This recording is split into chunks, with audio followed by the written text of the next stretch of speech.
Saudara, bakal Cawapres Muhaimin Iskandar memberikan selamat pada Gibran yang diusung menjadi bakal Cawapres Prabowo Subianto. Caimin bilang, welcome to the jungle pada Gibran Raka Buming Raka. Muhaimin Iskandar atau yang akrab disapa Caimin mengucapkan selamat pada Gibran karena telah diusung oleh Partai Golkar dan mendapat restu dari Presiden Joko Widodo untuk menjadi Cawapres mendampingi Prabowo Subianto pada kontestasi pemilu 2024 mendatang.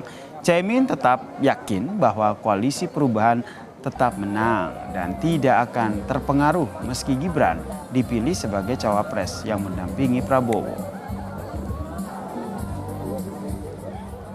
Ya, selamat kepada Gibran, welcome to the jungle, selamat datang dalam pertempuran politik.